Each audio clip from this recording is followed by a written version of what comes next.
بسم اللہ الرحمن الرحیم۔ السلام علیکم کلاس۔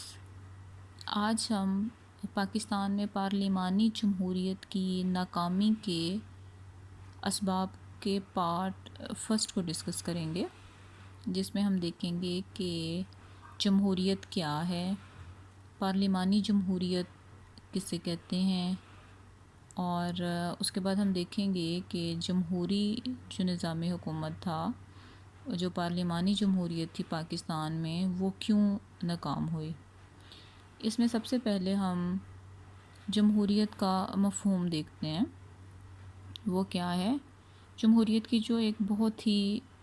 معروف ایک جو تعریف ہے، اس کے مطابق ہم اس کو دیکھتے ہیں، جس کے مطابق یہ ہے کہ عوام پر عوام کے ذریعے عوام کی حکومت قرار دیا گیا ہے۔ یعنی جمہوریت جو ہے، اس کی تعریف میں جو ایک لفظ عوام ہے، اس کی تکرار یہ ظاہر کر رہی ہے کہ جمہوری طرز حکومت کا اصل مقصد کاروبار مملکت میں عوام کی زیادہ سے زیادہ شمولیت کو یقینی بنانا ہے۔ یعنی جمہوری نظام حکومت میں کیا ہے کہ عوام کو ہی جو ہے وہ سب سے زیادہ شمولیت دی جاتی ہے، ہر لحاظ سے جو ہے وہ عوام کی حکومت ہی قرار دیا جاتا ہے اسے۔ اس کے بعد ہم نے دیکھنا ہے کہ پارلیمانی جمہوریت کسے کہتے ہیں۔ پارلیمانی جمہوریت سے مراد جمہوریت کی وہ شکل ہے جس میں ملک کے تمام انتظامی اختیارات وزیر اعظم اور اس کی کابینہ کو حاصل ہوتے ہیں۔ اس میں صدر جو ہے وہ نہیں ہوتا پارلیمنٹری ڈیموکریسی میں، اس میں جو ہے وہ صدر کو صرف برائے نام اختیارات حاصل ہوتے ہیں۔ تمام کے تمام جو پارلیمنٹری ڈیموکریسی ہے، اس میں جو ہر قسم کے جو ایگزیکٹو پاورز ہیں وہ پرائم منسٹر کے پاس ہوتی ہیں۔ اس کے بعد ہم نے دیکھنا ہے پہلی دستور ساز اسمبلی اور اس کی کارکردگی کیا رہی ہے۔ جب پاکستان بنا، مرز وجود میں آیا، تو اس کے بعد کیا ہوا کہ ایک آئین ساز اسمبلی بنائی گئی، ٹھیک ہے۔ اس کا مقصد کیا تھا؟ اس کا مقصد یہ تھا کہ جمہوری آئین کی تیاری کے ساتھ جو ایک نیا ملک ہے، یعنی جو نوزائیدہ مملکت کے لیے ایک ذمہ دار حکومت کی تشکیل تھا، یعنی اس کا جو ایک مقصد تھا۔ مگر کیا ہوا کہ انفارچونیٹلی یہ اسمبلی ان دونوں حوالے سے بری طرح ناکام ثابت ہوئی، کیونکہ اس کے جتنے ممبرز تھے ان کی میجورٹی کرپشن میں ملوث ہو گئی، اور جو تھے وہ زیادہ تر جو تھے وہ نااہل قرار پائے۔ اور جو یہ کانسٹیٹیوٹ اسمبلی تھی، جو آئین ساز اسمبلی ہے، اس نے آئین کی تیاری میں غیر معمولی تاخیر سے بھی کام لیا۔ حالانکہ یہ کام قیام پاکستان کے بعد ابتدائی برسوں کے دوران مکمل ہو سکتا تھا، لیکن پھر بھی اس کے باوجود بھی یہ جو کانسٹیٹیوٹ اسمبلی اور اس کی پرفارمنس تھی وہ زیرو رہی، اور پاکستان کا جو پہلا آئین بنانے کے لیے انہوں نے جو ہے وہ 9 سال کا عرصہ جو ہے لگا دیا تھا۔ قائد اعظم اور جمہوریت۔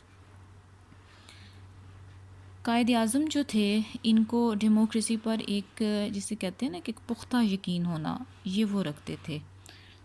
اور کیونکہ انہوں نے 1943 میں انہوں نے ایک اپنے خطبے میں یہ کہا تھا کہ جمہوریت ہمارے خون میں شامل ہے اور یہ ہماری رگ رگ میں رچی ہوئی ہے، اور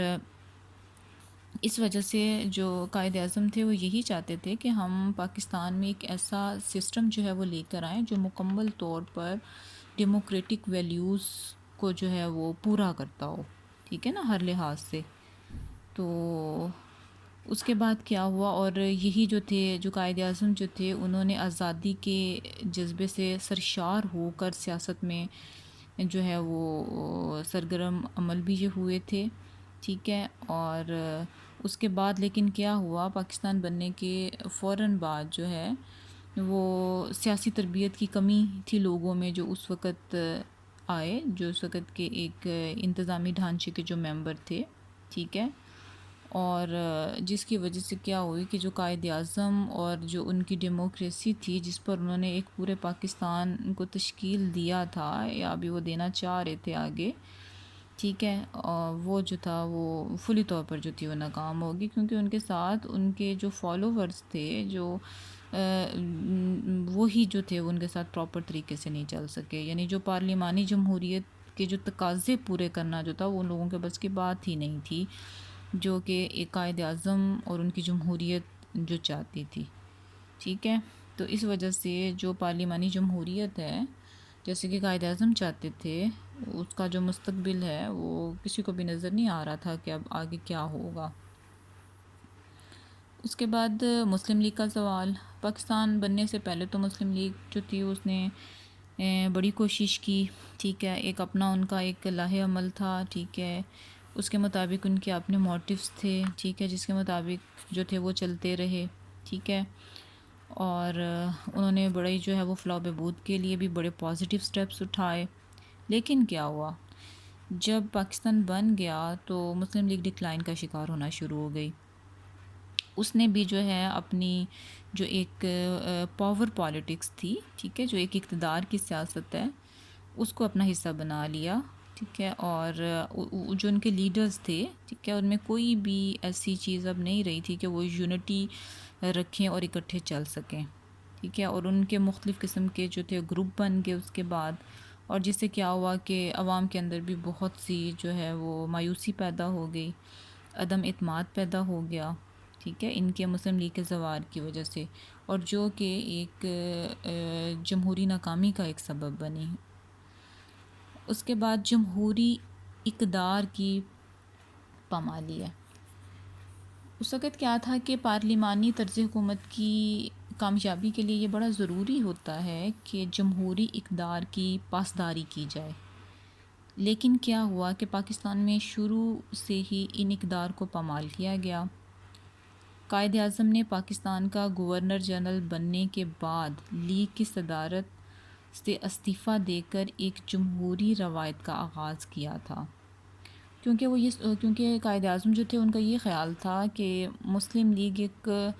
خود مختار ادارے کی حیثیت میں پارلیمانی پارٹی اور وزراء کی کارکردگی پر نظر رکھنے میں بڑی مدد جو ہے ان کو مل سکتی ہے. مگر کیا ہوا کہ لیاقت علی خان جب آئے، برسر اقتدار آئے، تو انہوں نے یہ روایت توڑ دی اور وہ جماعت کے جو پارٹی تھی اس کے آئین میں ترمیم کے بعد مسلم لیگ کے صدر بھی بن گئے. اس طرح کیا ہوا کہ ملک میں جو ایک ڈیموکریٹک ویلیوز چل رہی تھیں وہ جو تھی وہ نیچے گرنا شروع ہو گئیں. ٹھیک ہے، جمہوری اقتدار کی پامالی کا یہ سب سے پہلا سٹیپ تھا، جو کہ خود ان منسٹرز سے جو ہے وہ شروع ہوا، جو کہ آگے پھر چلتا گیا اور چلتا گیا. اس کے بعد جو بیوروکریسی کا اثر و رسوخ، کہ جو اس وقت پاور آف بیوروکریسی ہے، کہ انہوں نے کیا کیا. دوسرا جو اس کا بڑا ہی امپورٹنٹ جو ہے وہ یہ ہے کہ اس وقت صورتحال کا دوسرا نتیجہ یہ نکلا تھا کہ جب پولیٹیکل لیڈرشپ اس وقت کی کمزور ہو گئی، کیونکہ قائد اعظم بھی نہیں رہے. ٹھیک ہے، مسلم لیگ کو بھی زوال جو تھی وہ بھی زوال پذیر ہو گئی. تو اس صورت میں کیا ہوا کہ جو بیوروکریسی تھی، ٹھیک ہے، وہ اس کا اثر و رسوخ بہت زیادہ بڑھنا شروع ہو گیا. ٹھیک ہے، اور ملک کی جو بیوروکریسی ہے وہ جتنی بھی ایماندار، جتنی بھی آنیسٹ کیوں نہ ہو، وہ وہ جو ہے وہ بہرحال جو سیاسی قیادت ہے وہ اس کو فل نہیں کر سکتی. پولیٹیکل لیڈرشپ اپنی جگہ، بیوروکریسی اپنی جگہ، کیونکہ جو بیوروکریسی ہے اس کو کسی بھی قسم کی کوئی پولیٹیکل ٹریننگ نہیں ہوتی، اور نہ ہی ان کا کوئی ایک پولیٹیکل مائنڈ سیٹ اپ ہوتا ہے، جس کی وجہ سے وہ سیاسی قیادت کا مقابلہ نہیں کر سکتے. اور کیا ہوا، چنانچہ اسی بیوروکریٹک میں ہی جو تھے بہت جلد غلام محمد جو تھے گورنر جنرل بن گئے، اور جنہوں نے جمہوری روایات کا جنازہ نکال دیا. اس کے بعد گورنر جنرل کے غیر معمولی اقدامات. اب ظاہری بات ہے، جب گورنر جنرل جو کہ ایک بیوروکریسی پاور کو لیڈ کر رہے تھے، انہوں نے کیا کیا، انہوں نے آتے ہی جو ہے وہ اپنے اقتدار میں اضافہ کرنا شروع کر دیا، اور وہ ایک ایسی جنگ لگ گئی جس کو کنٹرول کرنا جو ہے وہ بالکل جو ہے وہ آپے سے باہر ہو گیا. انہوں نے کیا کیا کہ مسلم لیگ کی کمزوری سے انہوں نے فائدہ اٹھا کر گورنر جنرل نے باہر سے لیڈر برآمد کر کے لیگ کے سر پر مسلط کرنا شروع کر دیے، اور محمد علی بوگرا امریکہ میں پاکستان کے سفیر تھے، اور غلام محمد نے انہیں بلا کر وزیر اعظم بنا دیا، ٹھیک ہے، محمد علی کو، اور جو ہے مسلم لیگ نے بلا تاخیر انہیں اپنا صدر چن لیا، اور اسی طرح چودھری محمد علی بھی وزیر اعظم نامزد ہونے کے بعد مسلم لیگ کے سربراہ قرار پائے۔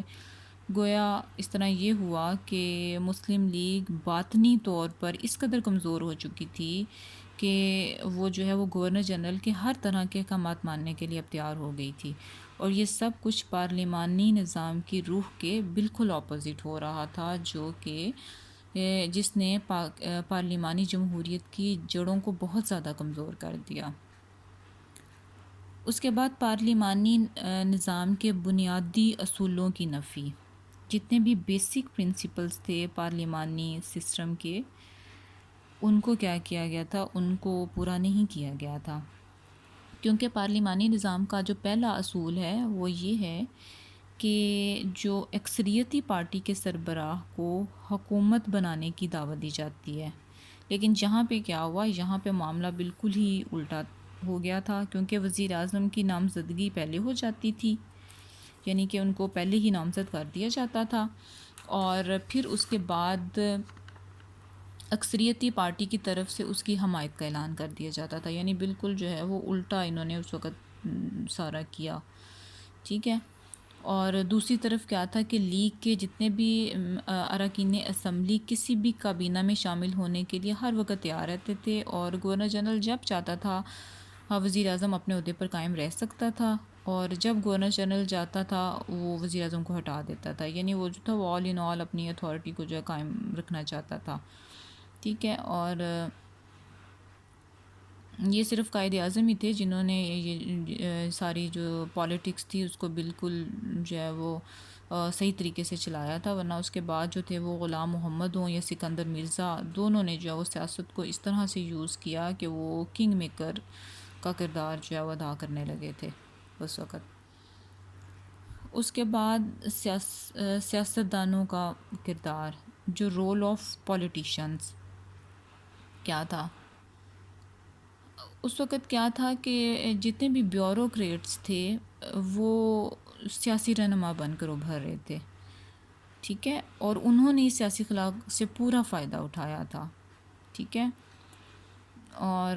کیونکہ اس وقت پولیٹیشنز اتنے تھے نہیں، اور جو بیوروکریٹس تھے انہوں نے ہی سیاسی رہنما اپنے آپ کو جو ہے وہ بنایا، اور جو ایک پولیٹیکل ایک جو ویکیوم تھا اس وقت، جو ایک سیاسی خلا پیدا ہو گیا تھا، انہوں نے اس سے پورا فائدہ اٹھایا، ٹھیک ہے، اور انہوں نے کیا کیا کہ خود سارے اختیارات جو تھے وہ اپنے ہاتھوں میں لیے، ٹھیک ہے، اور جو ہے وہ اس سے فائدہ اٹھانا شروع کر دیا، اور انہوں نے کیا کیا، انہوں نے یک طرفہ پالیسیز بنائیں، ٹھیک ہے، جس سے کیا ہوا کہ ملک میں جمہوری نظام کی بنیادیں تک ہلا کر رکھ دیں انہوں نے۔ غلام محمد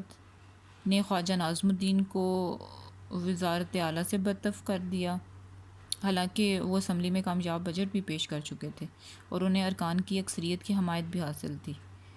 اور غلام محمد برطانیہ کے نامزد گورنر جنرل تھے، جبکہ خواجہ ناظم الدین عوام کے منتخب نمائندہ تھے، ٹھیک ہے۔ لیکن اس تمام کے باوجود جو ہے انہوں نے جو تھی وہ ڈیموکریسی کی پوری طرح سے دھجیاں اڑا دیں، اور کسی بھی قسم کا انہوں نے جو ہے وہ اس کا لحاظ نہیں کیا پارلیمانی جمہوریت کا۔